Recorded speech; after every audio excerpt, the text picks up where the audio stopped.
చేసావో నా ప్రాణం నీ చుట్టే ఉంది ఏదేమైనా జీవితమే నీతని చెబుతుంది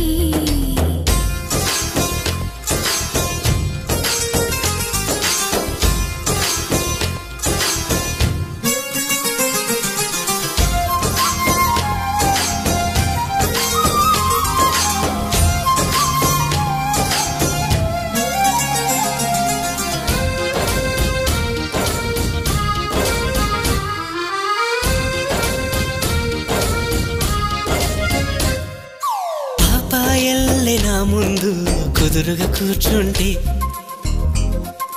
పుత్తడి బొమ్మగా నిన్ను దిద్ది దిష్టే తీయనా పిల్లాడల్లే అల్లరిగా పరుగులు తీస్తుంటే